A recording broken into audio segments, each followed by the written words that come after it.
Introduction to wealth creation. Ever pondered over why it seems like money is always just out of reach, slipping through fingers like sand? For many, this question is a conundrum, an enigma that keeps them up at night wrestling with the elusive goal of financial success. Today, we will delve into the intricate tapestry of financial struggles, each strand representing a different factor affecting our monetary stability. Despite the intricate nature of this issue, certain patterns emerge, revealing a few key reasons why money often seems elusive. One of the primary causes is the lack of financial education. Many individuals find themselves in the labyrinth of personal finance without a compass, bereft of any substantial knowledge to underpin their decisions. For instance, a certain man was highly skilled at his job, but had no clue about managing finances. He often found himself penniless by the end of the month, not because he didn't earn well, but because he lacked the skills to budget. This lack of understanding often leads to expensive mistakes and missed opportunities, decisions made from ignorance rather than informed judgment. To address this, he decided to learn financial literacy to equip himself in the future to keep the cycle from perpetuating. A seemingly easy concept, but few have the discipline to actually implement this in their lives. Next, we delve into the culture of immediate gratification, a phenomenon exacerbated by our digital world, where everything is just a click away. Patience, it seems, is becoming an endangered virtue. Let's consider a young professional in her 20s. She lives in the moment, prioritizing present delights over future stability. This mentality often leads to impulsive buying, a reckless indifference to long-term financial planning. One way to counter this is by consciously practicing delayed gratification, such as waiting a day or two before making significant purchases, or setting aside a portion of your income for savings before spending on non-essential items. A more practical application for today is to ask, do I really need to spend $5 a day on coffee? Taken counting of your bank statement may reveal needless spending. The third thread in our financial tapestry is the trap of lifestyle inflation. As income increases, so does spending. It's an all too common pattern. Let's take a successful entrepreneur, for example. When his business took off, so did his spending. Bigger house, flashier car, more luxurious vacations. This unchecked cycle can lead to living paycheck to paycheck, with no room for savings or investments. To avoid this trap, ensure to save or invest a portion of any incremental income rather than escalating your spending. Learn to live off 1/3 or your income. If that is not possible, then consider what you can do without for a while. Do I really need to spend $200 a month on cable? Do I really need to go out every weekend with my friends, or is that money better used elsewhere? Finally, there's the lack of financial goals. Without a clear direction, it's easy to drift aimlessly, making financial decisions on a whim rather than with a purpose. Write your goals down where you can see them every day. Having a goal is giving you direction. If you do not change your direction, you will remain where you are. Make a goal. Say, for example, I want to increase my savings by 20% in the next 5 months. Great. Now, how are you going to do that? Are you going to take your coffee money and apply it to your savings? Good. Are you going to cut your cable bill? Making sacrifices is hard at first, but it is efficiency we are after. Understanding these threads is the first step towards breaking the cycle of financial struggle. It's the first step towards breaking free from the shackles of financial stress and stepping onto the path of financial prosperity. Remember, knowledge without action loses its power. We must take these insights, apply them to our personal financial situation, and begin our journey towards financial stability and success. This journey demands commitment, discipline, and perseverance. Having a clear-cut goal in front of you and planning each step to get there is vital. Otherwise, we drift aimlessly through life. We must determine to be in control of every area of our lives, including money, or it will rule over us. It's hard in the beginning, but the reward, financial security, is worth every step of the way. Next, the struggle with money springs from a lack of financial wisdom and planning. A culture of immediate gratification, the pitfalls of lifestyle inflation, and the absence of distinct financial goals. These elements are vast and interconnected, each deserving a comprehensive exploration. To illustrate, let's consider some biblical principles. The first point to ponder is the importance of financial education. Unfortunately, this subject is rarely covered in traditional education or household discussions. As a result, many individuals are inadequately prepared to handle personal finances as they transition into adulthood. Consider the parable of the talents in Matthew 25:14-30. It tells the story of a master who, Before leaving for a journey, gives a different amount of talents, an ancient currency, to 3 of his servants. Upon his return, he calls his servants to account for the use of these talents.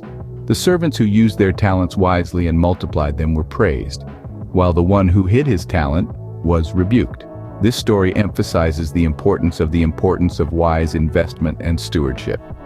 It teaches us the necessity of understanding fundamental financial concepts like income, expenses, savings, investments, and returns, and how to utilize our resources wisely. The ethos of this parable is about more than simply wealth. It's about making diligent use of what we have been entrusted with. We have all been given something. We all have at least one thing we can use to turn into an idea or a business or create something. What are you good at? What are your passions? Even as you only know how to tie your shoes, you can make a video out of that. You were born with the power to create. We next encounter the culture of immediate gratification. This mindset, prevalent in today's society, encourages a buy now, pay later attitude. The rise of credit cards and online shopping has allowed immediate fulfillment of our desires. However, this convenience often comes at a heavy cost. It can lead to a cycle of debt, trapping us in a whirlwind of continuous interest payments, and leaving us with minimal savings. Proverbs 13:11 wisely states, "Dishonest money dwindles away, but whoever gathers money little by little makes it grow." This advice is a sharp contrast to the temptation to spend impulsively. It promotes patience, perseverance, and the gradual accumulation of wealth. Most millionaires that are self-made did so little by little until open day they had something like a business to sell. Then they reinvested and built another company and so on. They increased by trading up a little at a time. Another issue we grapple with is lifestyle inflation. As our income increases, so too does our expenditure. We begin leading a more extravagant life, upgrading our homes, driving fancier cars, wearing designer clothes. The problem here is that these luxuries quickly become perceived necessities. Ecclesiastes 5:10 wisely notes, "Whoever loves money never has enough. Loves wealth is never satisfied with their income." The remedy? Live within our means, resisting the urge to enhance every facet of our lives just because we have the financial means. Money is meant to be a tool. We use it to increase so we can be a blessing to others. And yes, we are meant to enjoy the fruits of our labors but not be ruled by them. God wants us rich, but he doesn't want us to love money over him. 1 Timothy 6:10 says, "The love of money is the root of all evil." Money is not good or bad, it's a tool. Lastly, the lack of clear financial goals is a significant hurdle. Without a well-defined vision for our financial future, we wander aimlessly through spending, saving, and investing, without a solid strategy. This lack of direction can significantly impair our financial health. It's crucial to have concrete financial goals and a robust plan to achieve them. These challenges are indeed complex, but with the right mindset, knowledge, and tools, they can be overcome. Improving one's financial situation requires patience, consistency, wisdom, and the understanding that quick fixes or get-rich-quick schemes are elusive. It calls for a commitment to continuous learning, making informed decisions, resisting temptations, and planning for the future. So, if money seems like an ever-elusive mirage, it's crucial to remember these core reasons and biblical teachings. Viewing them as opportunities for growth rather than mere obstacles could be your stepping stone towards financial security. About the present, but also about the future. Financial success isn't a sprint, but a marathon. It's not about how quickly you can achieve financial success, but how sustainable that success can be. So take that step today, no matter how small it may be. Your future self, and perhaps even the master of the talents, will thank you for it. As we continue our journey to financial freedom, it's time to dive deeper into the ancient wisdom that has stood the test of time. The Bible, while not a financial textbook, offers timeless wisdom on managing money wisely. Firstly, let's revisit the parable of the talents. This story isn't just a lesson in investment and stewardship, it's a call to action. Each one of us has been entrusted with resources, and it's our responsibility to make the best use of them. Whether it's money, time, or abilities, we must steward them wisely, not just for our own benefit, but also for the benefit of those around us. Just like the servants in the parable, we'll be held accountable for how we managed our resources. Moving on to Proverbs 13:11. Dishonest money dwindles away, but whoever gathers money little by little makes it grow. This proverb underscores the value of hard work and patience in building wealth. It cautions against the lure of easy money or get-rich-quick schemes and encourages a slow and steady approach. It's a reminder that wealth accumulated through honest, diligent work and wise management will grow and last, while wealth gained through dishonest means will eventually dwindle away. Lastly, we turn to Ecclesiastes 5:10. Whoever loves money never has enough. Whoever loves wealth is never satisfied with their income. This verse serves as a stern warning against the love of money.